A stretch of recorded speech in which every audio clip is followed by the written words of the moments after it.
What have you learned on your time for Earth, my son? My time on Earth was short. Yeah, people called me a total book freak. Romans crucified me because I was such a dweeb. That sucks a beefy fart, man. Yeah, man, but the books gave me big brain wisdom. Yeah, like what books? Nah, you don't want to hear 'em. It took me 6 weeks to read, and I got nothing from it. Well, from what I've learned from this story called The Bet, knowledge is nothing without experience, and I got the experience. Wow, yeah. I read The Bet when I was on Earth, too. That theme was represented in the story as the lawyer gaining wisdom through his years in confinement, but due to his confinement, he was unable to gain the experience he needed to utilize this wisdom. What about you, God? Tell me about the literature you have read throughout your many years of dabbing through time. Ah, yes. I have read many a short story, much like you, and I've learned much about humanity. You know, son, your creation of Christianity was quite interesting, Duder Pooter. It reminds me of the Hunger artist. Yeah, man, what's that all about? Well, you know how your book Freakery and Superior Intellect created a new religion? Basically, the Romans are the Hunger artists. They are the theme of the damn story, dude. Change will not adjust to you. You must adjust to change. The Romans will learn the lessons of Christianity in time. The Romans are out of fashion, just like how fasting was out of fashion. But this didn't stop the Hunger artist, and he kept fasting till the end. Wow, man, that's deep.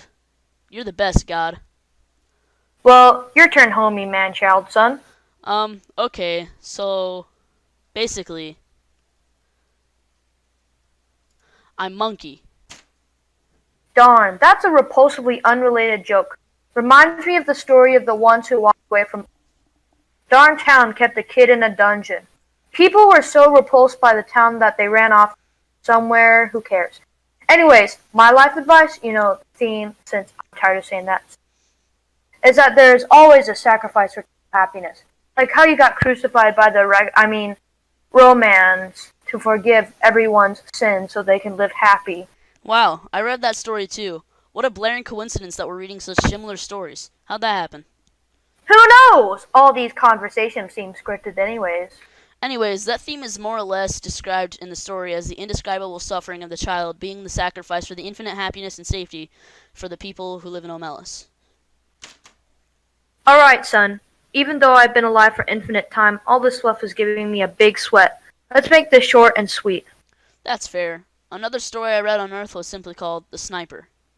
Right. I had some trouble deciphering the theme for that one. What did you learn from that, kiddo?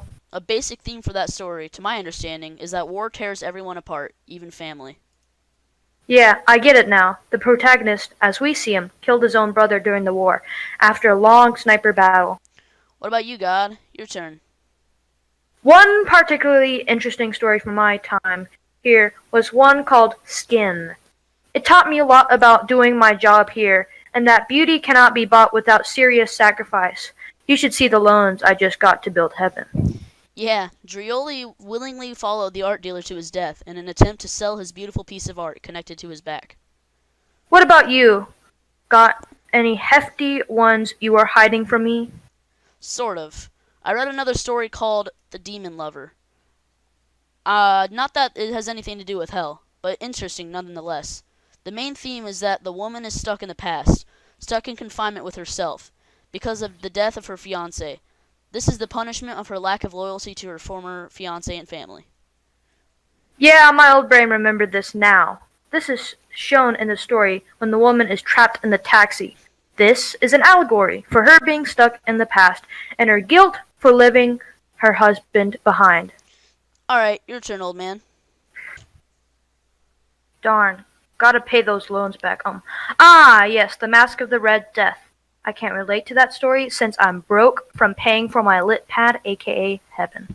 But yeah, so the theme is that money and power can't protect you from death and the issues of life. I also can't relate with that. So, for example, Prospero, being this rich kid, hides away in this castle he owns and away from the Red Death.